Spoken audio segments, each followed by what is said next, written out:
Last season is officially over, so what do you do in your Dynasty League? You prepare for next year and you don't wait. No, there are some players that you need to not just try to buy low, but buy now. We're going to give you 3 names each, some players that are going to see their stock jump up after the NFL draft, closer to the season. Don't wait, get the discount, and buy these players immediately. All right, Chris, kick us off. Who's the first player you're targeting in your Dynasty Leagues? I'm targeting your guy, Zamir White. I think this is the time to go out and try to trade for Zamir White because Josh Jacobs is once again a free agent. Last year got slapped with the franchise tag, but do we really think the Raiders are going to franchise tag him again or pay him money when they didn't want to pay him last year, especially when he was hurt down the stretch there? So Zamir White is certainly a guy who, after NFL free agency, which, by the way, I think is only 5 weeks away, could see his value go way, way up. This is the time you want to go trade for him. And when you look at Zamir White in the games that Josh Jacobs missed last year, he had 17, 20, 22, and 25 carries. That's because Raiders head coach Antonio Pierce loves to establish it. He loves to run the football. It's what he wants to do, whether it's Jacobs or Zamir White. So if it is Zamir White, we know he's going to handle the bulk of the carries in this offense. And in those 4 games, he also had 8 catches, so he's not a complete liability in the receiving game. Sure, he's not going to be a monster pass catcher or anything, but if he's going to get 20 plus carries and give you 2-3 catches a game, that is more than enough in fantasy. And according to Fantasy Calc, which is a website I use to kind of get an idea for how players are being valued in Dynasty, he's similarly valued right now to guys like Gabe Davis, Jonathan Mingo, Kenny Pickett. I mean, it's not going to take a whole lot to get Zamir White right now, but if Josh Jacobs leaves in free agency, if the Raiders let him walk, his value is going to go way up. You have to go try to get him right now. You potentially could be going out and getting a workhorse, low-end RB1 type of player in fantasy for a cost of almost nothing in your Dynasty Leagues right now. Go try to get Zamir White while you can. All right, I'm going to lead off with a player who might be the most talked about player heading into the NFL draft and maybe even after the NFL draft because we have no idea what the fate of Justin Fields will be for 2024. We know the Bears have the top pick in the draft, and there's a very good chance that they do select a quarterback. They could trade Fields, or they could keep him. There's a lot of things that are up in the air, and that's exactly why this is the time to chase him in Dynasty, because all this uncertainty means that Dynasty owners are kind of in limbo. Do you really want to get a guy who you're not sure where he's playing? You're not sure if any franchise is really convinced that he's their guy. You really want him as your guy in a single quarterback Dynasty league? He's young, he's dynamic, he's athletic, but there are always questions surrounding him, his accuracy, his leadership. I don't think those are fair. I think he's shown enough, and I know that some team, especially given the state of quarterback in the NFL these days, there are a lot of teams who would love to have him. So let me break it down this way. The best case scenario here, I think, is he goes to a team that he's been linked to a lot, at least in rumors, the Atlanta Falcons.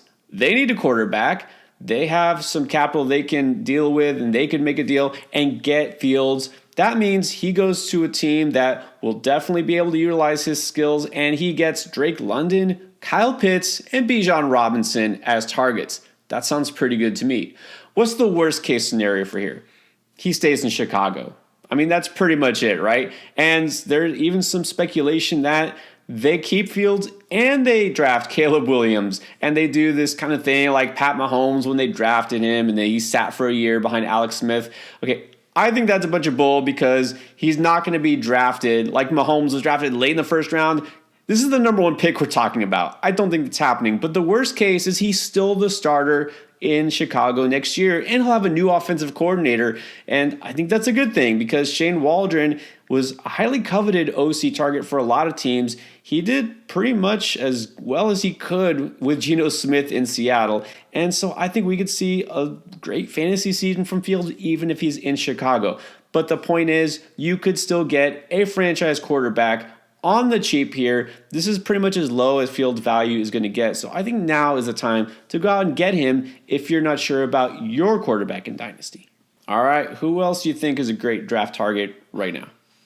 I'm going to go with a quarterback as well, and that is Kyler Murray. This is a guy who I feel like is undervalued pretty much always in fantasy, but especially right now because of what's happened the last 2 years. Obviously tore his ACL in 2022, came back very late last year, and he was okay, had some nice games, but wasn't really anything special, and people have kind of given up on him. In fact, he's currently being valued as a QB 11 behind quarterbacks like Trevor Lawrence and Jordan Love. I don't think that should be the case. When you look at Kyler Murray prior to tearing his ACL, he had finished as a QB 9, the QB 2, the QB 10, and he was a QB 6 in 2022 before tearing his ACL. So he's been a top 10 or better QB every year of his career prior to the knee injury, of course. And I don't think people realize how young he still is. He's younger than quarterbacks like Josh Allen, Patrick Mahomes, Lamar Jackson, and even Joe Burrow. He's younger than all of them, and they're all valued significantly higher than him. But the reason you need to get Kyler Murray now and not wait is because you talked about the NFL draft. Everybody is mocking Marvin Harrison Jr. to the Cardinals with the number 4 pick. If they draft Marvin Harrison Jr., suddenly Kyler Murray's value is going to go way up in fantasy. Kind of like how Justin Jefferson propelled Kirk Cousins to a fantasy stud. That's what Marvin Harrison Jr. is going to do for Kyler Murray.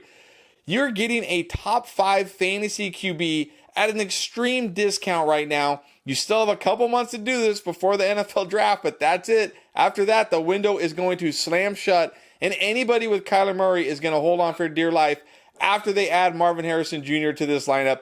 Don't wait. Go out and get him now. All right, let's talk about a really young player, and it's rare that wide receiver who was the first in his class to be drafted comes at a discount after his rookie season. I think that's the case after Jackson Smith-Njigba in Seattle really kind of disappointed, especially if you expected him to take over as the number 1 guy in that offense. Or even the number 2 guy. Let's face it, he really didn't have a lot of fantasy value most weeks. So it's funny because I just mentioned Shane Waldron, new OC in Chicago, did some good things in Seattle, right? Got that team pretty far with what they have. Well, Jason is not a fan of him, and there's some reasons why. It's understandable. Despite being the first receiver to be drafted, he was 6th among all rookie wide receivers in targets. And really what led to his disappointing stats is the fact that his average depth of target was 5.9. If you're not familiar with ADOT, let me just tell you, that's really, really low, especially for such a dynamic wide receiver. I mean, you should at least be somewhere around double digits. I mean, the first several weeks of the season, it's like all he was being used on was curls and slants and anything inside 10 yards. And so the numbers just weren't there. But whatever the reason is, don't know. That's a thing of the past. They'll also have a new offensive coordinator, and this is going to be the OC who's coming from the Washington Huskies, a very dynamic college offense. We'll see how that goes. Now, this is total speculation here, but there are some rumors that maybe with Seattle's pick in the first round, they might get the quarterback from Washington. That's Michael Penix.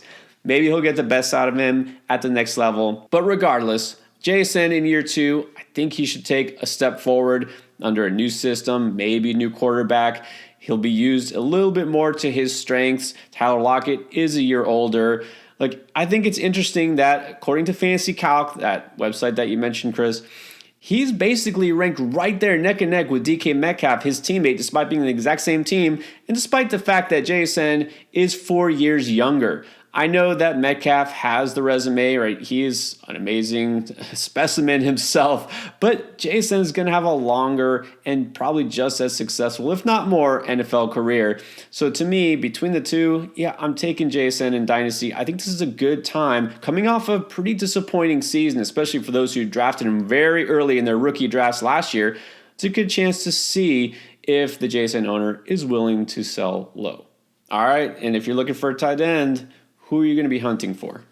I'm getting Chiggy with it. Chig Okonkwo, I think, is one of the best, not only buy lows at tight end, but just one of the best buy lows in Dynasty. People have kind of given up on this guy because he didn't do a whole lot the first 2 years. But look, he's been playing in this Mike Vrabel, run the ball, 3 yards in a cloud of dust, boring offense. he actually is going to be in a more dynamic offense. I don't think people have really realized it. I don't hear anybody really talking about it. But they hired Brian Callahan, who's the offensive coordinator for the Cincinnati Bengals. This is going to be a totally different offense. This is not just going to be a run, and run some more offense. They're actually going to open it up. And if you look at the games last year where he played with Will Levis, not Ryan Tannehill, he had 5 or more targets in 5 out of 9 games, and he had 6 or more targets in 4 of those games. He was way more involved when Will Levis was a quarterback versus when Ryan Tannehill was a quarterback. We know it's not going to be Tannehill. It'll probably be Will Levis. Why not? They used a 2nd-round pick on him. Let's roll with him one more time. And Chig is the perfect kind of tight end you want in fantasy. He's athletic. He's a good pass catcher. He's only 24 years old, and he's entering year 3, which for most tight ends is the breakout year. This is the year where we see most tight ends make the leap and break out and become tight end ones, fantasy stalwarts at the position. And when you look at fantasy calc, we keep talking about it. He's right there with players like Antonio Gibson, Darnell Mooney, and Alec Pierce. I mean, these guys aren't even playable. They're just guys you have on your bench because you feel like you can't drop them, but you're never putting them in your lineup. He's basically free in Dynasty. I think he's the perfect young tight end to go out and try to get right now. And look, if you got a guy like Travis Kelce or like me, you took Travis Kelce in a Dynasty startup and you're terrified that at any moment the wheels could fall off, go get Chig Okonkwo to back up Travis Kelce. You have a young, dynamic tight end who has a great chance to break out in year 3, just in case something does happen to Travis Kelce. Well, I'm also targeting a young tight end, someone who has been forgotten about among all the great rookies in last year's class. Luke Musgrave, I still think, has a chance to be one of the better tight ends from that 23 tight end class. Now, while Sam Laporta is basically asserting himself as the number 1 tight end in Dynasty, Luke Musgrave is being forgotten because he missed 6 games last year, and it came at the worst time. It was all at the end of the season while the Packers were heating up and making that playoff run. Musgrave was on IR. And to make things worse, another rookie tight end, Tucker Kraft, took his place, and he made some plays, caught a couple of touchdowns. And meanwhile, you have all these receivers, these young receivers in Green Bay. Also, Jaden Reed stepping up, Romeo Doubs, asserting himself as well in that lineup. There's so many options there. Where is Musgrave going to fit in? He's going to fit in as the tight end 1 when he's healthy because that's what he was. He was over Kraft all season until he got hurt. And let me remind you, draft capital, it still matters. Luke Musgrave was an early 2nd-round pick, and he was considered in play to be one of the top tight ends in this class, or the top tight end, I should say, along guys like Laporta. He was drafted before Tucker Kraft, a full round before him. He was actually drafted before Jaden Reed. They have plans for Musgrave, and it's not just to be a blocker. And he was starting to come on mid-season, and what I like is that he was making some plays downfield for a tight end to see a guy who does have a high average depth of target.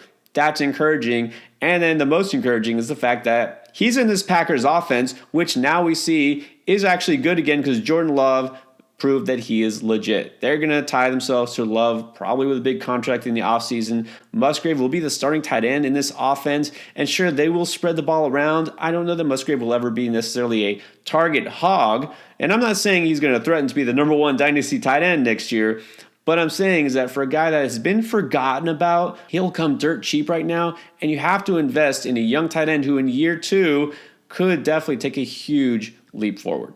And if you play Dynasty, you know you're interested in the rookies. Who are going to be the top rookie receivers this coming season? Well, we broke down our top 12 right here. Check it out.